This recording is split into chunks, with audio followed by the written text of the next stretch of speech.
UFC Fight Night Rodriguez versus Waterson, aka UFC Vegas 26. Welcome to another boxing MMA picks UFC prediction video. He goes by the name of Zan. I go by the name of Harris. And as usual, boxing MMA picks, we are here to give you our fight by fight UFC breakdown from a Vegas betting perspective, letting you know which fights are worth the value, which fights you perhaps want to avoid, which underdogs you want to take a stab at. And hey, even if you stick around to the end, you might even get a little bit of parlay action on this. Again, UFC Vegas 26, Marina Rodriguez versus Michelle Waterson. We have 6 fights on the main card, 6 fights on the prelim. In our usual fashion, we are going to start with the prelims. And let's get right into fight number 1. We have Christian Aguilera versus Carlston Harris. Now, I'm taking a look at this fight. Christian Aguilera, I mean, he's coming off of a loss in his last fight versus Sean Brady. Of course, Sean Brady, a pretty solid contender in the division. He has a very active style of stand-up, moves around a lot, moves his head a lot of in and out, a lot of herky-jerky type of movement, a lot of fakes in his movement. Pretty solid boxing, solid striking defense as well as a result of that. Of course, he has that sort of boxing IQ. Pretty diverse stand-up as well. He'll definitely include the calf kick in there, mix it up with some different types of shots. Even in that Sean Brady fight, he had some moments on the feet, that the hands looked decent despite losing to Sean Brady. And if you watch that Brady fight, one glaring weakness with him, or at least one weakness in that fight, and it is a lot of credit to Sean Brady in some sense, he showed zero takedown defense in that fight, right? So he does have a wrestling background, but I didn't particularly see any sort of wrestling IQ in terms of defending those takedowns. That could be a factor in this fight versus Carlston Harris. When you look at Carlston Harris and analyzing him as a fighter, first of all, it is his UFC debut, so that could always play a factor in this one. He's definitely going to be the taller opponent. We see him here at 4 inches taller, at 6 feet. Don't exactly know the recorded reach advantage, but he's definitely going to have a reach advantage in this fight as well. Taller, longer fighter. I've seen some sort of relentless grapple clinch wrestling out of him. So I'm really curious to see how Christian Aguilera is going to defend that. Uses his long frame to his advantage. He controls his opponent. He'll trip you down with that long frame. He'll drag you down to the ground with that long frame. Get that body lock in, for the entire fight and really look to win rounds that way. In terms of his stand-up, his hands are okay. They're decent. He has some stand-up. He has some kicks. His punches have some pop. But realistically, he's going to just essentially put that pressure on you until he can kind of get you on the ground and potentially look to dominate on the ground. Now, when I look at the conclusion of this fight, this may be a matchup advantage for Carlston Harris. So this could be a good debut for him to really show his skill set with that matchup advantage that he has. Again, with Aguilera, he's going to have the stand-up on the feet. But I do think Carlston Harris's length is going to work to his advantage on the feet, being able to keep distance, not really allowing Aguilera to get in, while Carlston Harris has that athleticism as well to, use that length, get in, land the takedown, body lock, make it scrappy on the ground, and present opportunity for himself to win rounds on the ground. This is tough, and it's always tough with a UFC debut. You never really know what level a fighter is truly at. But in this fight for Carlston Harris, I think he has a legitimate path to victory here, and I do think he exploits it. So I'm looking for him to possibly win a 29-28 decision type of thing, where he's bringing the fight to the ground, winning rounds in that way, and I think he pulls it out in his UFC debut. Yeah, well, in this fight, we're getting a clash of styles, right? So when you look at Aguilera, he has good kicks, he has good boxing, decent boxing. So in this fight, he's going to be the better striker. He has power. He can put you down. So in this fight, Carlston Harris definitely has to be careful from the time that they're both striking, because in that time, that's where Aguilera can hurt him. I think the UFC is hooking Harris up here, giving him a guy that can get taken down.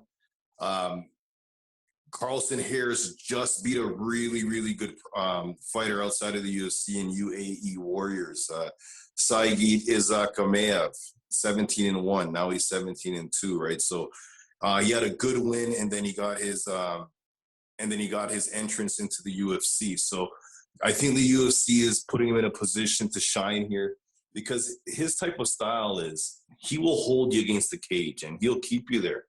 And he'll just keep you there and take you down and then suck your energy out. And by the second round, he's still doing this. He can do this for 5 rounds. I see him do it for 5 rounds. Like he can just keep grappling, chain wrestling. Even if he doesn't get you down, he can hold you on the cage and accumulate points. It may get boring, but I think this is a tough spot for Aguilera here.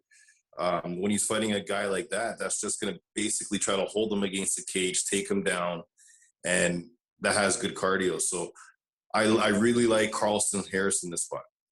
I like him in this spot here. I think his wrestling is going to be too much, and he should win, if not submission or finish. He should win a clear decision.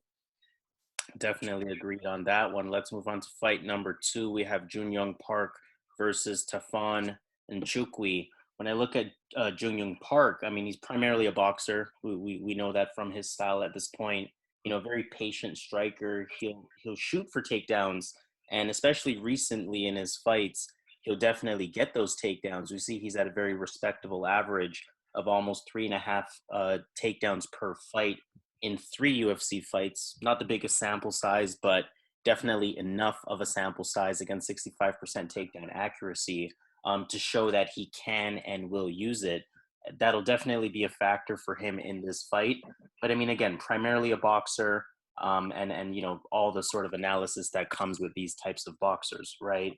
When I look at Tafon Nchukwi, on the other hand, you know, he's a southpaw, switch stance type of fighter, pretty good boxing stance, you know, good boxing movement, good distance control. He'll get out of the way of punches. He'll mix in the kicks as well sporadically. You know, keep in mind with Nchukwi, he's a former kickboxing world champion, right? He's also 13-1 as a Muay Thai fighter. So he's going to have that naturally diverse skill set in the stand-up. You know, really solid jab straight combination, especially from that southpaw position. And he'll also go to the body a healthy amount of times, whether it be with the jab, whether it be with the hooks. And again, when you see fighters go to the body with their hands, that usually indicates a higher striking IQ. So I'm definitely looking out for that from Nchukwi in this one. He is likely to control the center of the octagon. He's going to physically, you know, be the bigger fighter, has a 4-inch reach advantage, a few inches on the height as well, but just physically, he's going to be the stronger fighter. Although he likes to control the center of the cage, doesn't really do the best job of cutting the ring off, right? So if you notice, he'll follow his opponent around when they're circling the cage. That essentially becomes a waste of energy for him. You know, that's something that could work against him. If you watch that Jamie Pickett fight, and this is what's potentially going to be a huge factor in this one, if you watch Tafon Nchukwi versus Jamie Pickett was able to take him down. And although Pickett, you know, wasn't able to do much with it, I think Nchukwi did an overall decent job at defending it. It still showed that could be a path, not necessarily to win a round, but at least to potentially win some points throughout the course of a round. And for as big of a guy as he is, you know, I am pretty satisfied with his cardio tank. I won't say it's a glaring weakness for him, although again, with that bigger frame, naturally, that's going to be something that you want to watch out for. What's interesting about this one is Jun Park, even though he is a boxer, essentially, I do think Tafon Nchukwi is going to have the advantage on the feet because I do think he has a more complete style. That said, Jun Park clearly has that wrestling, I wouldn't say wrestling advantage per se, but clearly has that ability to take the fight to the ground and use that wrestling to, again, win points within the round. Definitely has improved takedowns, and I think that will make a difference in this fight at moments, right? Now, that being said, overall, I do think Nchukwi is going to defend that takedown decently well. I don't think it's going to be a deciding factor throughout the entire fight. And I think that Tafon Nchukwi can possibly get this one done here. Now, I'm not 100% confident in this pick at all. I think this is a very close fight where Park has a legitimate path to victory. But I am going to go with the bigger fighter, Tafon Nchukwi. I think he gets it done. Might even have a chance at knocking him out here. Yeah, this could be a situation where, as good as Young Park is, as good as he is, this might be a situation where Tafon Nchukwi is just too strong, right? So it might come down to where Young Park might be going for a takedown, and the strength alone just might be enough to keep this on the feet, right? So it's a tough fight for Young Park. When I look at both fighters, I give Tafon the power. I give him the power. I give him the heavy kicks. I think he's very dangerous in those areas. He has heavy power in the hands as well. So he has that touch of depth here, and he can put this guy down with one shot. For me, this is a hard fight. I'll tell everyone right now: do not put money on this unless you really feel good about one side. I think this is a hard fight to pick because even though Tafon Nchukwi went 3 rounds with in his last fight with Jamie Pickett, because everyone was trying to figure out, can this guy go 3 rounds? So he went 3 rounds and he looked good in the 3 rounds. But that was a different type of fight. That fight had a different type of pace. It wasn't that fast paced when they're in the striking range when you fought Jamie Pickett versus Young Park. Young Park is arguably the better, technically the better fighter. Technically, he might have the better IQ as well, because he knows when you fight certain fighters, he just goes right to the ground. He doesn't even stand up with them. In his last 2 fights, he just went right to the ground against John Phillips and but Mark Andre. He was striking a bit, but he still utilized his grappling, right? So I can see him going to that in this fight. Again, I want to make it easy and say Tafon Nchukwi wins this fight. I want to take the easy pick here, but I'm going to go with the underdog here. I'm going to go Young Park. I'm going to bank on his IQ here. I'm not betting on this fight, but I just think that I actually like his boxing. I think his boxing, he has some pretty sneaky boxing. I think technically he might be the better striker. If a knockout was not involved in this fight, if no one can get knocked out in this fight, I feel Young Park would win this fight. And I would feel confident picking this fight because knockouts are not allowed. But obviously not a knockout can happen. And that's where I think Nchukwi is going to catch Young Park with that devastating power. But I'm going to roll the dice. I'm going to take Young Park to somehow avoid the power and just mix it up. Like, he has really good IQ. He definitely has the grappling advantage in this fight. He's not the stronger guy. But, again, you don't got to be the stronger guy in MMA, right? So, and his striking is pretty decent as well to hold his own there. So I'm going to go Young Park to upset Nchukwi. But I know the UFC wants Nchukwi to win. So don't take my pick and make a bet out of it unless you feel what I'm saying. But I think the UFC wants Tafon to win. Dana White really likes that guy, so keep that in mind. But I'm gonna go with what I saw in my video study. I like the weapons Young Park has. I think he's underrated, and I think if he wins this fight, people will take him serious. So I'm gonna go Young Park. I'm not mad at that pick at all. And I think, to your point, the IQ really could make the difference in that fight. Again, with that improved takedown game, he could really make a difference and use that to his advantage. So not mad at that underdog pick at all. Let's move on to fight number 3. In that case, we have Ryan Benoit versus Zarrukh Adashev. And now I must say, when I saw this fight, I was a little surprised. I mean, definitely we know that Ryan Benoit has the experience advantage, also has the advantage, of course, in level of competition. I mean, 10-7, yeah, not the best record, but if we take a look at who he's fought, Tim Elliott, Alateng Haley, Brandon Moreno, Sergio Pettis, definitely has that experience.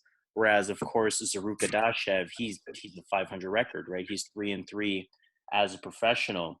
Now, when I look at, each of their styles, we know that Adashev, of course, is coming from that kickboxing, that high level kickboxing experience. I must say he's 0-2 in the UFC. I haven't quite seen that high level kickboxing that he is supposed to have and that we know of him to have. He lost to Su Mutajiri, as well as caught a nasty loss to Tyson Nam. He is a switch stance fighter. Again, he is that high level kickboxer. Not really much else insight to provide from him.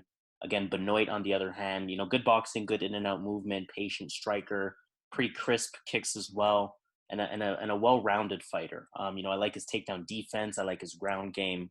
He definitely has that ability. I'm not saying he's a powerhouse on the ground. I mean, less than half of the takedown per fight. But I do like his ability on the ground as an overall, well-rounded fighter, like I said. Now, again, this one is kind of tough because in a lot of ways I feel like it is a step, with all due respect to Adashev and his professional fighting background. I think in terms of MMA, in terms of UFC specifically, I do think this is a step down in competition for Ryan Benoit. Again, Adashev, he doesn't really have any quality wins on his resume. As soon as he stepped up and faced UFC level competition, he lost both of those fights. Benoit, one of those fighters that constantly finds himself in a close fight. So that's one thing I don't really like about him. And his record kind of reflects that at 10-7. And that's usually because he gets outpaced. Now, you see with Adashev, yes, a small sample size with only 2 UFC fights, but less than 2 significant strikes landed per minute. I don't think he has that pace that's going to really push Benoit, and that's going to be a problem for Benoit. I think Adashev is supposed to have the better stand-up on paper, and he probably does, right? But when it comes to actual MMA stand-up, I have to say, somewhat 50-50 in some ways. Maybe Adashev will prove me wrong, but I just haven't seen it yet. I'm just not liking this fight at all. I don't bet on it at all whatsoever. But I have to say, technically speaking, from what I've seen, Benoit just has more tools. And with him having more tools, with this being technically a step down in competition, I'm going to have to choose Benoit. It is a bit of a hesitant pick, but Ryan Benoit is my pick on this one. Yeah, this is an interesting fight because when you look at, let's give Adashev some credit, right? So I know he's 3-3, but remember they threw him to the wolves, right? So his first fight was versus Tyson Nam. He had to move up in weight, so he was a pudgy guy in that fight. He wasn't at his normal weight, right? And then his next fight, you would think, okay, he got knocked out brutally by Tyson Nam, a bigger guy who has power. You would think his next fight, they're going to give him a guy that's more on his level. So they give him Sumaderij. And Sumaderij is on a way higher level. Sumaderij is like a 5'9", 5'10", 11. Like in that division, he's like half a foot taller than everyone he fights, right? So and he's a striker. So it's like, it wasn't a good matchup for Adashev. I think this is a good matchup. I think Benoit, I think Ryan, but this is actually interesting. This is actually this is actually probably the first fight Ryan Benoit has the advantage with the grappling. Ryan can literally, Ryan has 2 takedowns in his whole UFC career. In all of his fights in the UFC, he took down Sergio Pettis once, and he took down Tim Elliott once. And that's in 3, 4, 5, 6, 7, 8, and 9 fights. He might come out looking like Randy Couture. In that case, he wins this fight easily. Yeah, he wins this fight easy. Comes out looking like Tito, Randy Couture style. He's gonna win. So that's what I'm saying. This is a hard fight for me to decide because Ryan Benoit usually goes out there and strikes, and usually people use the grappling to beat him. So in this fight, it's actually reversed, where he somehow has the grappling advantage. He does have the advantage here. So is Ryan Benoit going to come out the same way we've seen him in those 9 fights, striking? Or is he going to come out with a heavy wrestling approach because he's fighting a kickboxer that has no ground game? I can't decide that, right? So it's clear if he comes out with the grappling, like if he utilizes, if he has a good team that has a good game plan, the game plan should be clear and simple. Wrestle. Therefore, it's an easy pick, Ryan Benoit. I'm just not sure he's going to do that, right? So I'm going to go for another underdog. I'm going to go with Adashev in this fight. I think if this stays standing, he's the better striker. Again, this is another fight I'm not betting because you can't tell what Benoit's going to do. In my opinion, if Benoit grapples, he wins. In my opinion, if he strikes for 3 rounds, I have to go with the more diverse striker. I know the 2 fights we saw with Tyson Nam and Madeirich didn't look that good for Adashev. But if you really want to give Adashev, if you really want to look at Adashev and give an opinion on his striking, go look at his kickboxing. This guy is dangerous. He has power for that small weight class. He can put you down, all right? So I'm going to roll the dice with another underdog. I'm going to go with Adashev here. But again, I don't feel comfortable at all. Yeah, and I'm not mad at that pick because, again, when you flip it from the perspective of Adashev's level of competition, this is relatively a step down for him in terms of fighters that he's faced in the UFC. Going up with a tough one, up in weight versus Tyson Nam, and then going up against a legitimate prospect in Su Mudaerji. He now has somebody that is potentially beatable in Ryan Benoit. Again, Benoit just always finds himself in a close fight. So I don't know if we can really trust him to kind of use his advantages that he has in this one. So not mad at that underdog pick whatsoever. Let's move on to fight number 4. In that case, we have Ľudovít Klein versus Michael Trizano. How do you feel about this one? Okay, this is a really, really good fight. It's actually a tough fight, but I do have a decision on who I'm going to pick and who I'm going to bet. But let me explain both fighters in my opinion. Trizano, he's a winner. Like, he might not be the best fighter in the game, might not have the best striking, the best takedown defense, the best grappling, but this guy knows how to win fights. He went through the Ultimate Fighter. He won that show. He lost to, what's my guy's name again? Grant Dawson. Dawson, but that's not a bad loss, right? So he just couldn't handle Dawson in the grappling exchanges. But Trizano knows how to win. And in this fight, I don't think either fighter is going to want to take it to the ground. If someone does take it to the ground, I can see Trizano thinking that he could take it to the ground. I don't see Ľudovít Klein taking this to the ground. So in my opinion, this fight is going to – out of the 75%, I believe this fight's going to stay standing, 70, 80%. And in that scenario, Trizano is a high-level striker where – not high-level, but he is a high-output striker where he throws a lot. He throws a lot of combos. He's very active. He's an active striker. I'm not even looking at the stats. I'm just basing it off what I've seen, what I've seen in his matches, right? So he might not be the best.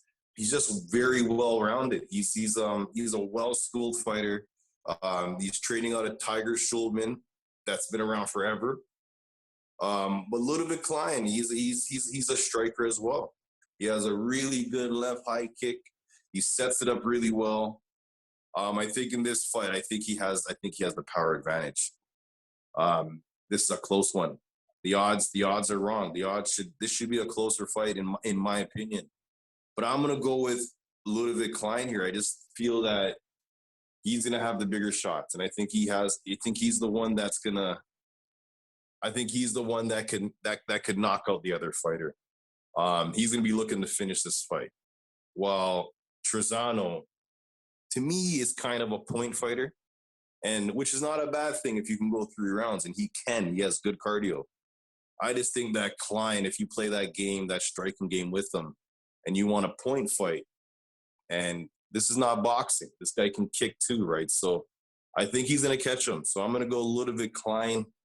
I think that the power, I think that's what I'm looking at here. I think that's going to eventually catch Trizano. But I think Trizano's game, I think he knows how to win. I think he has a really good IQ for his age, the way he went through the Ultimate Fighter.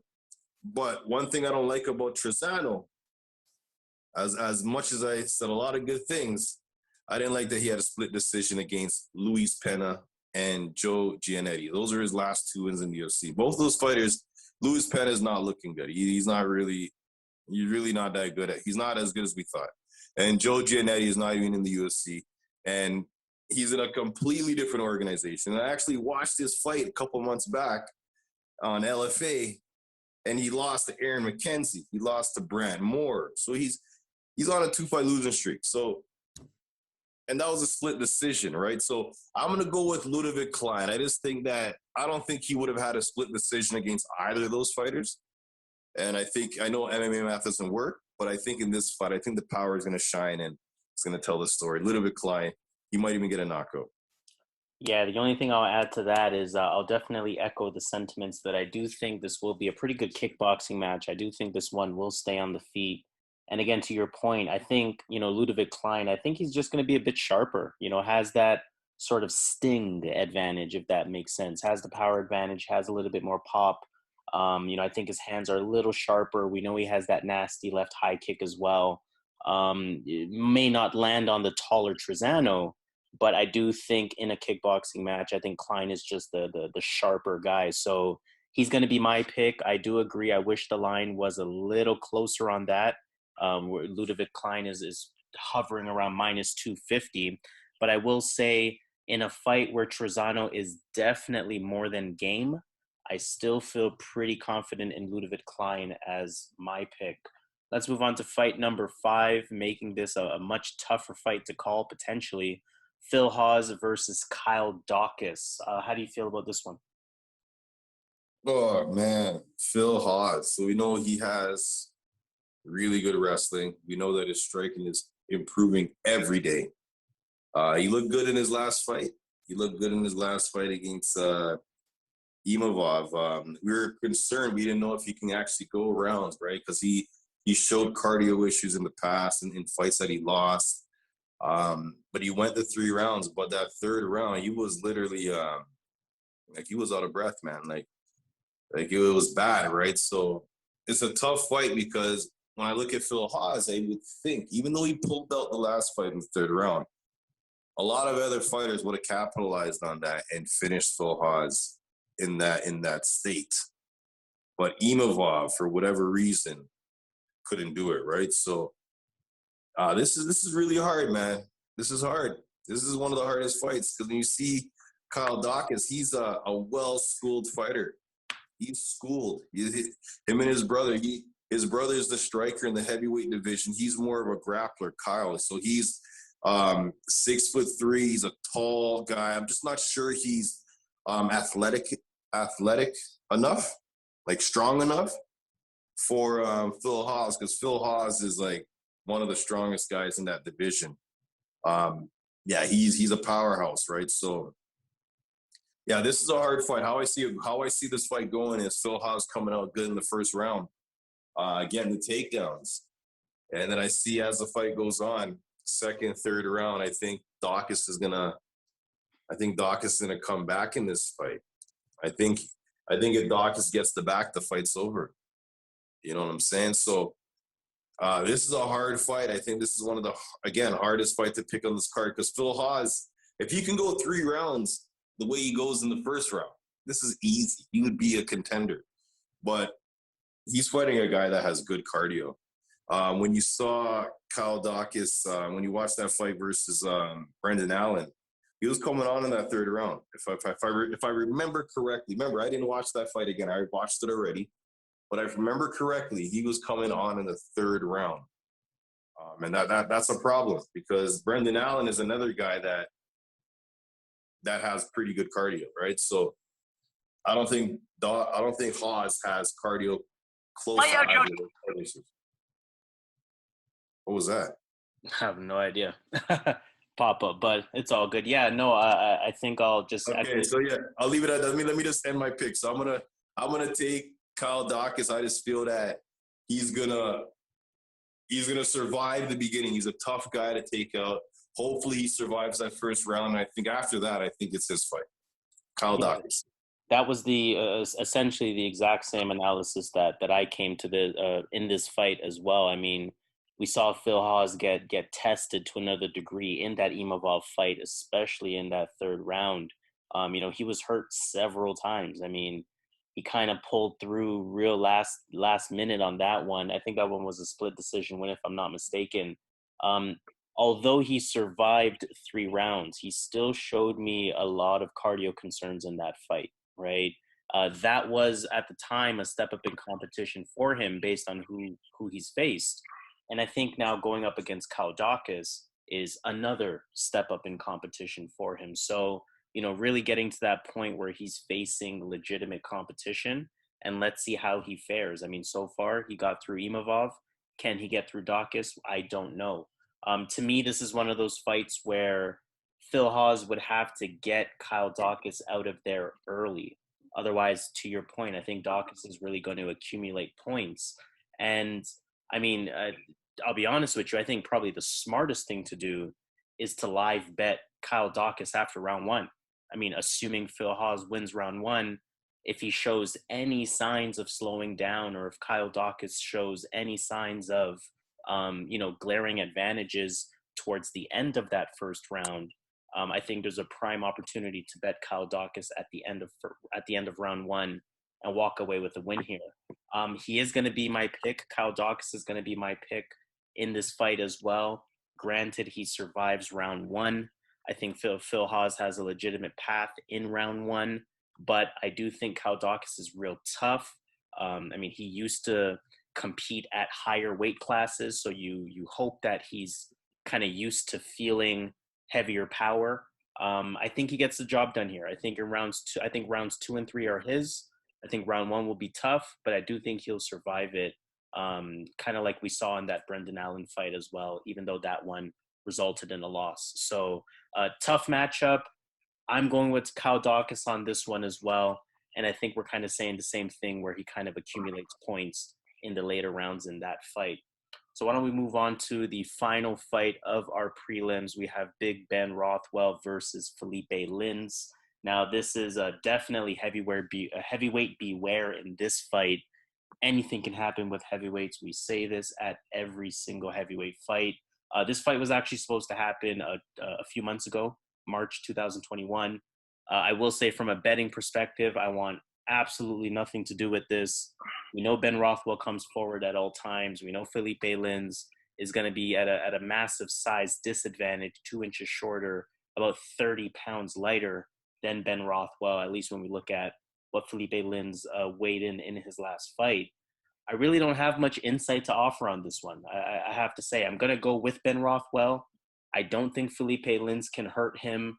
And I think Ben Rothwell, like we've seen with all of his opponents, he's just going to keep coming forward. He's just going to keep, just mauling forward. You're not going to hurt him. And he's going to do whatever he wants in this one in terms of coming forward. This one's going to be a real sloppy fight.